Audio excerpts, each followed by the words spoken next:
हैदराबाद की अतापुर पुलिस ने जुमे को खतरनाक बाइक स्टंट्स करने के इल्जाम में कम से कम 6 अफराद को गिरफ्तार कर लिया। गिरफ्तार शुदगान की शनाख्त 19 साल Syed Shahid water delivery agent जो हसन नगर के रहने वाले हैं। इसके अलावा 19 साल अतापुर के रिहायशी शेख नसीर हुसैन बेकरी मालिक और हसन नगर के रिहायशी 18 साल शेख जुनेद जो तालिब इल्म बताए गए हैं। इसके अलावा 17 साल तालिब इल्म मोहम्मद बिन ईसा और काला पत्थर के रिहायशी 20 साल अब्दुल समद जो कपड़ों की दुकान के मुलाजिम और काला पत्थर के रिहायशी हैं, जबकि 22 साल मोहम्मद अरबाज हुसैन खान जो वाटर डिलीवरी के एजेंट है और हसन नगर की रिहायशी के तौर पर हुई है। पुलिस के मुताबिक शाहिद, हुसैन, ईसा और जुनेद इससे कबल भी बाइक स्टंट्स करने के मामले में बहादुरपुरा पुलिस के हाथों पकड़े जा चुके हैं। अरबाज के खिलाफ भी अतापुर पुलिस से पहले भी मुकदमा दर्ज कर चुकी है। सोशल मीडिया पर वायरल एक वीडियो में नौजवानों को व्हील करने और चलती बाइक पर खड़े होकर खतरनाक करतब दिखाते हुए देखा गया। अतापुर पुलिस ने commissioner task force Rajendra Nagar zone के ताउन से मुल्जिमान को गिरफ्तार किया और उनके कब्जे से तकरीबन 1.5 लाख रुपए मालियत के 6 मोबाइल फोन और 2 मोटरसाइकिलें जब्त कर ली।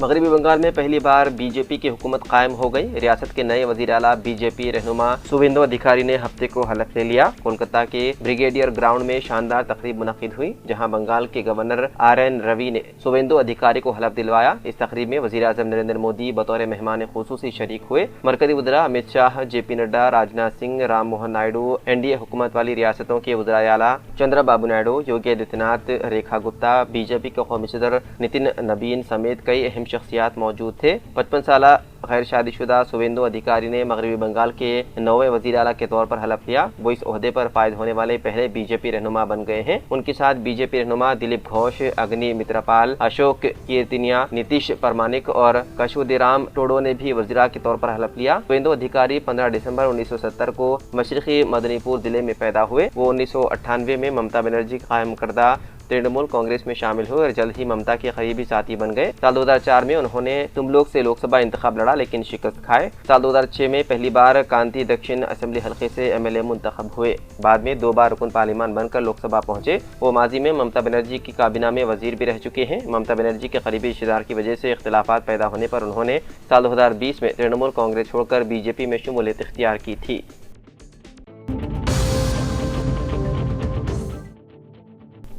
करीमनगर शहर में हफ्ते के रोज कशीदा सूरत हाल बरकरार रही। बीजेपी की जानिब से MLA कैंप ऑफिस पर मुबैना हमले के खिलाफ BRS ने करीमनगर बंद मनाने का ऐलान किया था। शहर में सुबह से ही बंद का वादे असर देखा गया, जबकि सियासी कशीदगी में मजीद इजाफा हो गया। ताहम BRS की जानिब से दी गई बंद की कॉल पर बीजेपी ने सख्त रद्द-ए-अमल जाहिर करते हुए सवाल उठाया कि इस बंद का करीमनगर के आम शहरियों से क्या ताल्लुक है और उसे नाकाम बनाने की धमकी दी।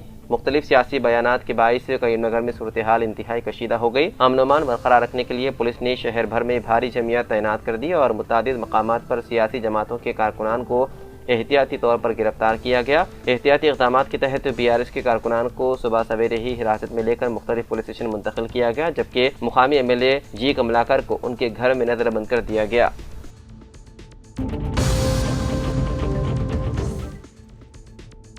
हज के दौरान वफात को खुशनसीबी तस्वुर किया जाता है। ऐसे ही खुशनसीब शख्सियत आंध्र प्रदेश के कड़पा के मारूफ मुंबई स्टूडियो के मालिक जनाब इमदादुल्ला रहे, जिनका दौरान इबादत मक्का मुकर्रमा में इंतकाल हो गया। इत्तलात के मुताबिक जनाब इमदादुल्ला 19 अप्रैल को सादत हज के मुक़द्दस सफ़र के लिए रवाना हुए थे। जुमे के रोज़ नमाज की अदायगी के बाद उन्हें अचानक दिल का दौरा पड़ा, जिसके नतीजे में उनका इंतकाल हो गया। उनकी वफात की खबर से अफराद ख़ानदान, दोस्त अहबाब और आवाम में गम की लहर दौड़ गई। ताहम मुक़द्दस सरज़मीन में आखिरी सांस लेने को लोग उनके लिए अदीम सआदत करार दे रहे हैं।